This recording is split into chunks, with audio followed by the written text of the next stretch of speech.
Assalamu alaikum wa rahmatullahi wa barakatuh. Okay, so this is going to be a news breakdown and sort of a recap of some of the more high profile stories that have been happening or that are going on right now.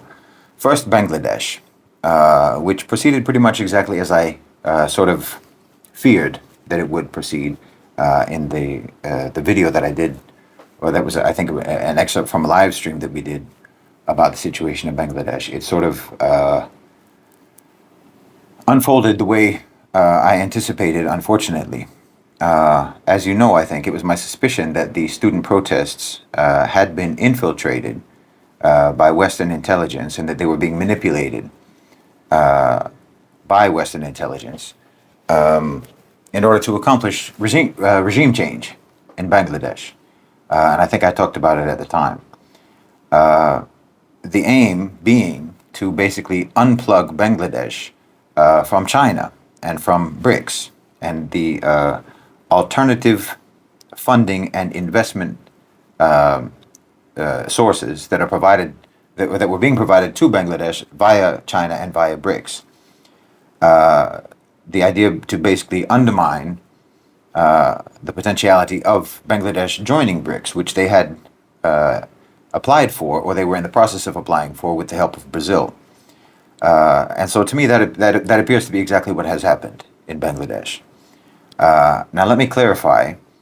I don't believe that the protests actually caused the resignation of Sheikh Hasina. And I don't think that her departure from the country was caused by the protests. It provided a pretext for that happening, to make it appear that her removal was the result of popular will. But let's be honest, the student protests were not powerful enough and were not widespread enough, and they didn't last long enough to actually be able to achieve that. Certainly not in that short a period of time, because it's only been a couple of weeks now. In my opinion, her departure was undoubtedly engineered and facilitated by more powerful actors inside Bangladesh and working in concert with the Americans. I mean, the U.S. literally welcomed her resignation and her departure from the country, which kind of lets you know precisely how they wanted things to go in Bangladesh, which is precisely the way things did go in Bangladesh.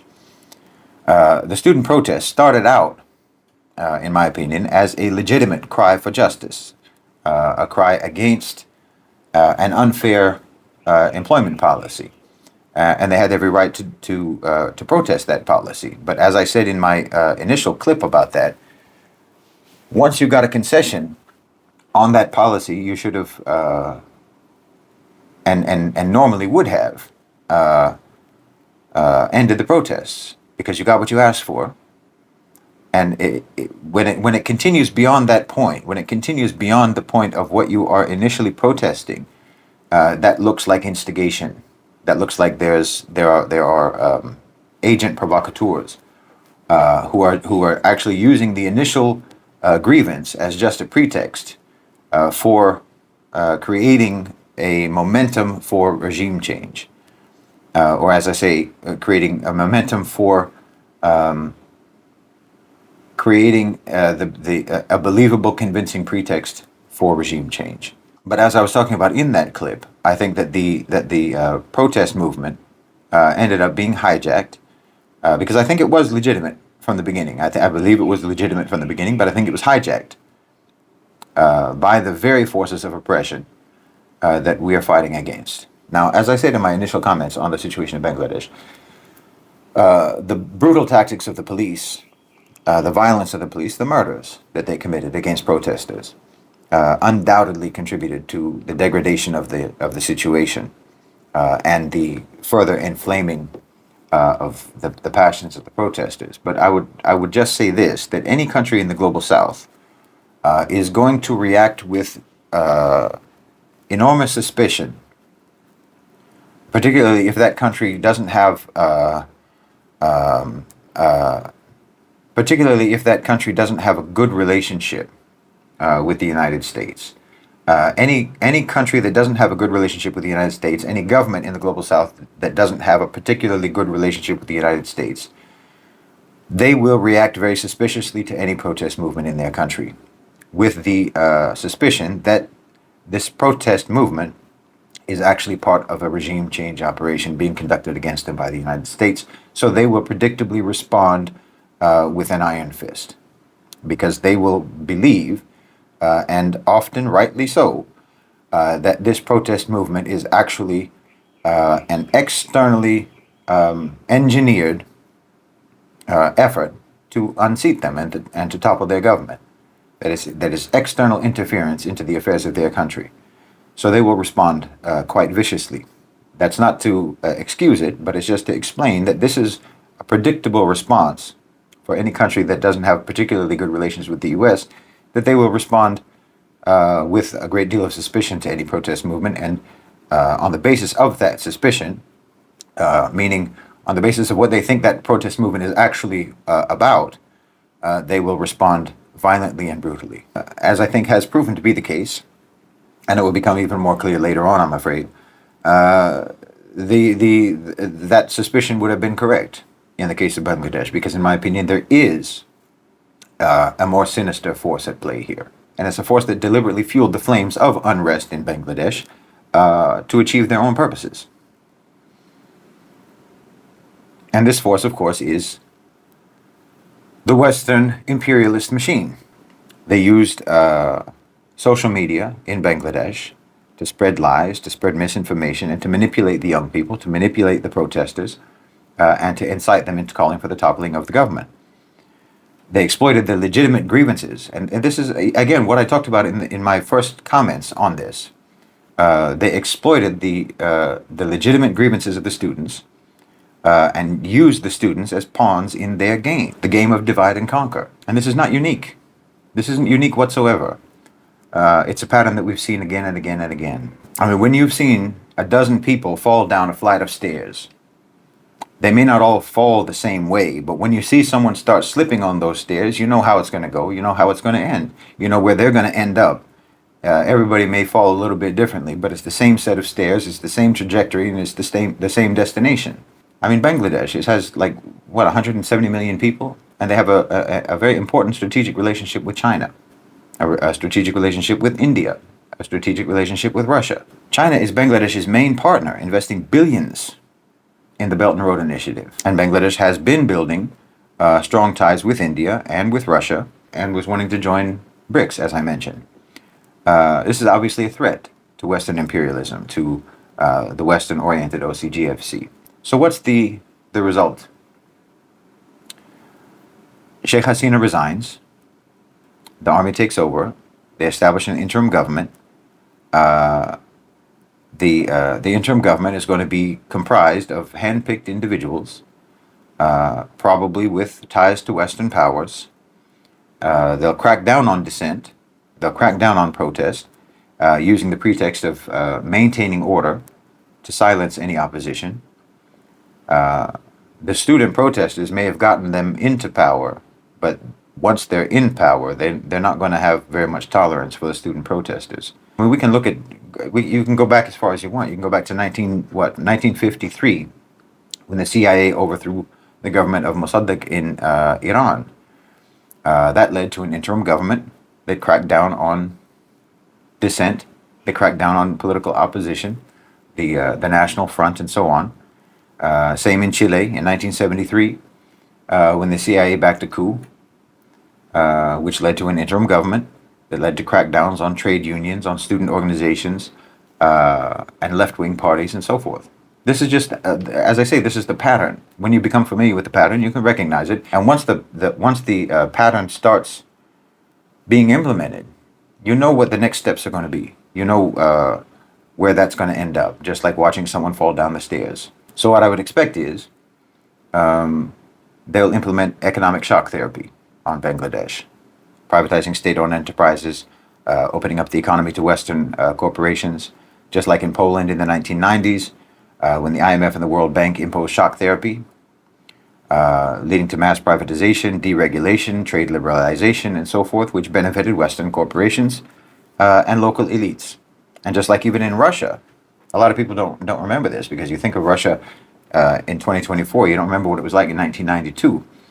The IMF imposed shock therapy on Russia. leading to mass privatization, deregulation, trade liberalization, and so forth, which benefited Western corporations and local oligarchs.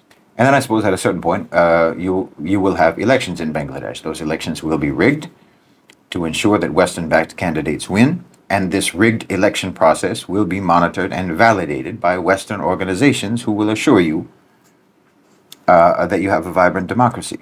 And this, again, is something that happens repeatedly. This is why you kind of already know what's going to happen, because we've seen the story play out many, many times. The new government, whether it's under, what's his name, Mohammed Yunus, or some other Western puppet, the government will pursue aggressive privatization, deregulation, trade liberalization, benefiting Western corporations and local elites at the expense of the majority of the population.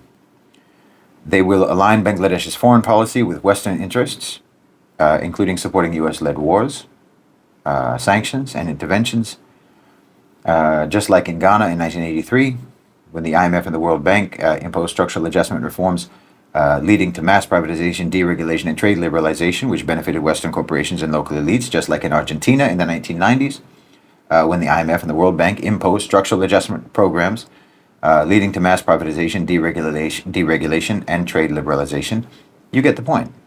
They will crack down on civil liberties, using the pretext of national security to suppress freedom of speech, freedom of assembly and association, and so on. And obviously China will be marginalized as much as they can. They'll marginalize China as much as they can, and Bangladesh will probably be offered new IMF and World Bank loans, which you will immediately accept, even though you already owe over $12 billion to the IMF and the World Bank. And your new government will agree to the loans and agree to the conditions on the loans, and Bangladesh can forget about any aspirations of achieving economic sovereignty or political independence. That's what you achieved by these protests and by the toppling of Sheikh Hasina. The United States is engaged in a concerted effort to regain its sphere of influence globally, particularly in regions where the BRICS nations are gaining traction. This strategy involves a combination of diplomatic, economic, and military measures, and political manipulation, political infiltration, political coercion, political interference to sway countries towards the U.S. orbit and prevent them from falling under the influence of BRICS. We're seeing this all over the world. In Venezuela, the U.S. has been actively seeking to oust Maduro's government, imposing economic sanctions and providing support to the opposition. First it was Juan Guaido, now it's Gonzalez. We saw it, of course, in Pakistan. Everyone is aware of what happened in Pakistan. The U.S. had been pressuring Pakistan to distance itself from China and to distance itself from Russia. Imran Khan didn't do that. They also wanted Pakistan to succumb to IMF control and impose neoliberal reforms, and Imran Khan refused to do that, and he was removed, as we know. Then you can look in Georgia, you can look in Moldova, same in Kazakhstan. In South Africa, I've talked about it many times. The United States backed the Democratic Alliance to infiltrate the ANC government with radical neoliberals. In Bolivia, the U.S. supported the ousting of Evo Morales. In Ecuador, the U.S. supported the protests against Moreno's government. Nicaragua is another example. The U.S. supported protests against Daniel Ortega's government, and so on and so on. The situation in Nicaragua was also originally because of pension reforms. So it was a legitimate grievance based on a policy, which then morphed into calls for the toppling of the government. It just goes on, not to mention the Arab Spring. This is all quite transparent to me, and the reasons for it are obvious. The U.S. wants to collect as many pieces on the board as they can before they completely lose any relevance on the global stage, and before they lose any ability to influence the transition of the global economy to the global south. Bottom line is, America is not going to go down without a fight. So they're trying to collect as many pieces on the board as they can before they lose the game completely. So I'm terribly sorry to have to tell Bangladeshis who may be celebrating right now that what you're celebrating today, you are soon going to regret. Your celebrations will soon turn to regret. And you will end up actually missing the days that you lived before this happened. You'll miss the way Bangladesh was before this happened, because the powers and the players that are operating behind the scenes are worse than the government that you just toppled, and they will do much worse than what was done by the government that just got toppled. So the real struggle in Bangladesh is actually just beginning now. But again, if the pattern plays out as it has played out everywhere else, the opposition is not likely to even understand what the real struggle is. And even if they do understand what the real struggle is, I would expect that the repression in Bangladesh is going to be so severe and so comprehensive that the national trauma will likely be so bad that most people will simply succumb. Now, everybody told me, because they always tell me this, they told me that I don't understand Bangladesh, and that it's a unique situation, that Bangladesh is unique, that Sheikh Hasina's government was uniquely corrupt, and the protests were unique in their nature and so forth. Well, the fact of the matter is that nothing that has happened so far is even remotely unique in any way whatsoever. So now would be the opportunity for Bangladesh to actually assert their uniqueness. And that would mean maturing their opposition, maturing their political understanding, maturing their resistance against what is going to be a much more challenging form of oppression than what they have faced thus far. And I sincerely pray that they will be able to do that. Now, on to the situation with Iran and Israel. So obviously no retaliation has happened yet over the assassination in Iran by Israel of Ismail Haniyeh. But anyway, I wouldn't have expected anything to have happened immediately. I mean, it took them, I think, 2 weeks when the Israelis bombed the Iranian embassy in Syria. It took them 2 weeks to respond to that. So I wouldn't expect any response immediately anyway. Also, in my opinion, any response from Iran is likely going to be determined by consultation with Russia, with China, and Saudi Arabia and the Gulf. I don't think that this is a decision. When they decide what they're going to do, I don't think that decision is going to be made in a vacuum. I think they're going to make that decision on the basis of consulting with regional partners and partners within BRICS. Now, based on the news stories and based on moves that have taken place, the expectation appears to be that Lebanon will be the primary, or at least the initial arena of conflict, as foreign nationals are being advised to evacuate the country from all different foreign nationalities. As we know, the Americans have mobilized their military in the region, and they're trying to recruit from Europe coalition partners to form a Western coalition to help defend Israel. But allegedly, they're finding this a bit harder to do than last time, and it's a bit harder for them to do than expected, because it seems that most countries are finding it increasingly difficult to justify defending a genocidal regime that is continuously provoking escalation. So it's not an easy sell. It's not as easy a sell as it used to be, particularly since, again, we've seen a very coordinated and orchestrated effort by Saudi Arabia specifically to engage with European countries and to recruit European countries into accepting and acknowledging and recognizing a Palestinian state and advocating for recognition of a Palestinian state by the United Nations. So sentiment is changing globally. So it's maybe going to be a little bit more difficult for the U.S. to recruit people to support defending Israel. Now, the Saudis and the Kuwaitis and the Jordanians have all said that their airspace may not be used in any attacks by either side, which also further complicates matters for the Americans. Of course, that does mean that Jordan, Kuwait, and Saudi Arabia will not allow Iranian missiles over their airspace to attack Israel, but it also means that they won't allow Israeli missiles or planes or drones or American ones to fly over their airspace in order to hit Iran either. The Israelis, for their part, are continuously hyping an imminent Iranian attack, which has a useful purpose for domestic political control and suppression of protests against Netanyahu. Now, while we're waiting to see if a hot war breaks out between Iran and Israel, a war is already waging between the neocon faction of the OCGFC and the more globally oriented, more BRICS aligned faction of the OCGFC. And this is playing out in the stock market, which has dropped, let me see, over 1,000 points and shed $2 trillion in just one day of market capitalization. It's plummeting, all except for the weapons sector. And as I've said many times, the weapons sector, the military industrial complex, is represented by the neocons. That's the neocon faction. And they're staunchly pro-Israel and obviously pro-war. So we're seeing a visualization in the market, in the stock market. We're seeing a visualization when we look at the stock market, how the neocons, the military industrial complex, is basically standing against the interests of every other economic sector.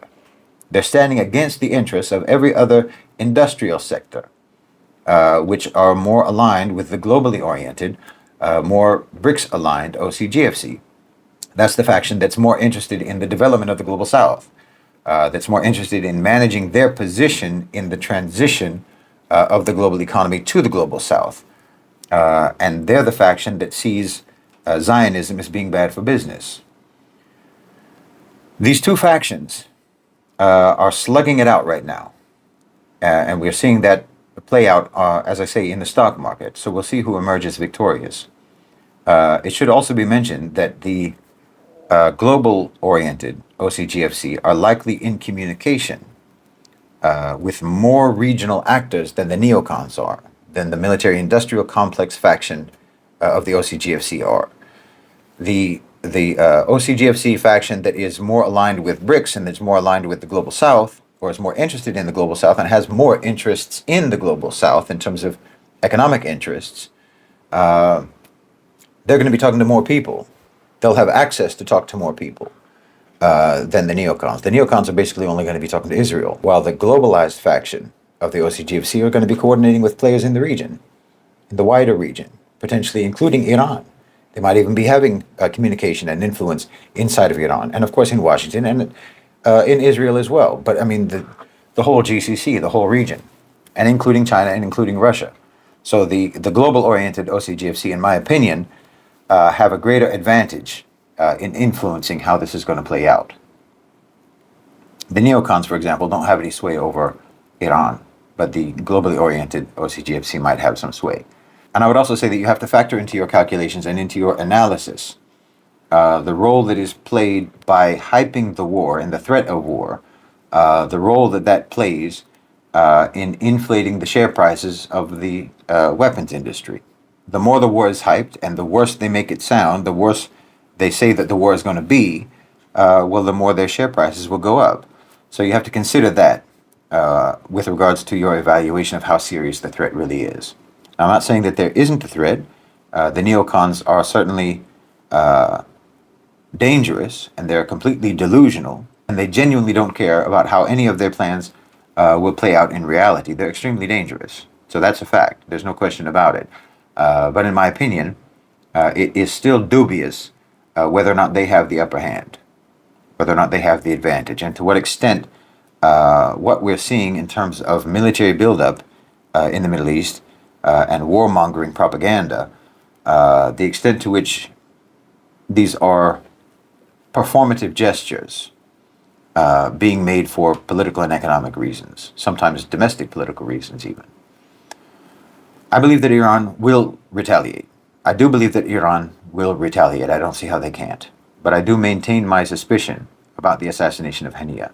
To me, the whole story is still very strange to me, the whole story around his assassination. There's many different versions, and even any single version of what took place seems to evolve over time.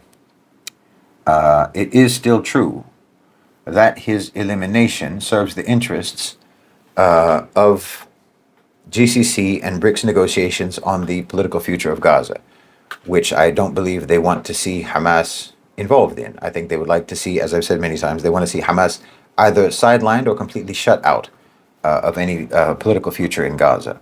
So that interest was served by his elimination. But of course, it is possible that that was coincidental and not orchestrated. But in my opinion, it was orchestrated. I still maintain that I believe it was orchestrated. Now, people have said that if Israel had just simply wanted to assassinate Hania, they could have done it elsewhere. They could have done it in Qatar, where he actually lived. And that they only chose to do it in Iran exclusively because they wanted to provoke escalation and a war with Iran. That's sort of the obvious logic that you're hearing from most geopolitical analysts. But of course, carrying out an assassination in Qatar, especially via a missile strike, is just completely unthinkable. It's absurd to think that could have even been a possibility. Arguably, it would have been even more provocative than doing it in Iran. I mean, Qatar is officially a U.S. ally. They have considerable influence in the U.S. They have considerable influence in Europe through their investments and through their lobbying and so on. So no, if they wanted to do it, if they wanted to assassinate Hania, I think Iran was really their only choice. Now, realistically, Israel cannot afford a war with Iran. Let's be honest. Neither can the United States, really. Even a war with Hezbollah is too much for either of them. It's too much for Israel, certainly, and it's too much for America. I don't think that anyone really wants this to happen. Mainstream media coverage in the U.S., even though it is obviously pro-Israel, it is pro-Zionist and supportive of Israel and so on, you nevertheless have seen an increasing amount of criticism of Israel being expressed in the mainstream media in the United States, and even some degree of sympathy for the Palestinians. Young people in America are largely pro-Palestinian and anti-war. So it's kind of hard for me to see how the Biden administration can enter into a war with Iran just a few months before the election, just like 2-3 months before the election, how they could enter into a war with Iran and how that would be received positively by their demographic constituency, their core demographic constituency. I don't see that the Democratic core voters are going to be pro war with Iran, and I don't see that they would. It would make. I don't see how it would make sense for them to do this and undermine the chances of Kamala Harris. Undermine the chances of Kamala Harris's victory being plausible. And of course, everyone, Washington, the EU, and so on, are all begging Iran not to retaliate, or to at least retaliate in a limited way. That's what they're asking. Obviously, this is absurd. Like on a moral level, obviously, this is completely absurd. Since Israel is the one that's constantly escalating, Israel is the one that's constantly pursuing escalation, that's constantly provoking. That's Israel. But to the West, fighting back is escalation. If you fight back, it's escalation. If a person is being aggressively attacked, the attacker is not escalating the situation. The situation only escalates when the victim starts defending himself. That's according to Western thinking, American thinking specifically. The only one that they should be telling, obviously, to not escalate is Israel. But basically, what they're asking Iran is to not respond in a way that will embarrass them, embarrass the West, if they don't react by going to war. So this is what they're asking Iran. They are asking Iran, please don't retaliate so severely that we have to go to war just to not look weak, or to not look weak and to also not alienate Jewish voters back home. Obviously, right and wrong has nothing to do with it. International law has nothing to do with it. They're always only worried about narrative and optics, and the optics would be very bad if Iran levels a devastating attack against Israel, and then the U.S. doesn't jump into the fight in defense of Israel and level a correspondingly or even disproportionately more devastating attack against Iran. For Americans, that's bad optics. But I honestly still don't think that anyone genuinely wants any of this to happen, and I'm still not convinced that it will happen, inshallah. But frankly, I'm at a loss in trying to understand or trying to identify how actually Iran can retaliate in a way that would sort of amount to a kind of military diplomacy, because that's basically what they did in April. Their response to the attack on their embassy was basically a form of military diplomacy. It was highly orchestrated, it was measured, it was disciplined, and basically multilaterally agreed upon between Iran, the US, and Israel. Everyone knew what they were going to do. They told them exactly what they were going to do. They told them where they were going to do it, when they were going to do it, and so on. So it was basically a kind of military diplomacy on Iran's part. But I don't know how they could do that this time. I'm not sure what kind of action they could take this time that would amount to the same sort of controlled military diplomacy. Now, if Iran was actually involved in the killing of Hania, which I still believe that they were, if it was actually an assassination by consensus, which again I believe it was, then they will definitely work out some form of military diplomacy in response. But I can't imagine what it will be, to be honest. Again, I'm not a military man, so I don't know what exactly their options are in that regard. But especially with all the hype and all of the saber rattling that they've been doing, it's very hard for them to sort of back down or to do something at any sort of a half measure. Again, just because of the optics. But again, like I said, I think it will likely happen after the OIC meeting, which they've called. Iran has called for an OIC meeting, so they want to get full consultations with the Arab and the Muslim states. And they want to have a full consultation, I believe, with the most important BRICS members. And it has become apparent to me that once a country has joined BRICS, then their foreign policy sort of falls under collective management of the total organization, of the whole organization, whereby they want the foreign policy of any individual country within BRICS, they want it to align with the plans and the aims of the BRICS project.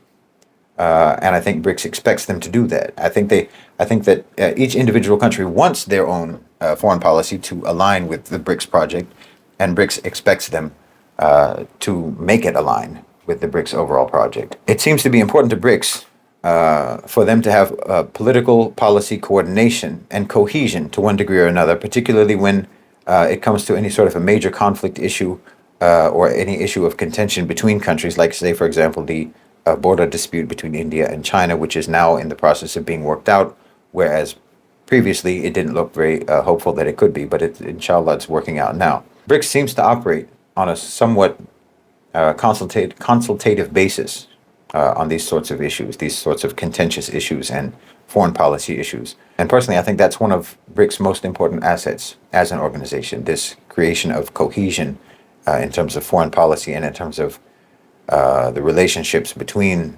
not just between BRICS countries, but between BRICS countries and non-BRICS countries, between BRICS countries in the West, between Global South countries and the West.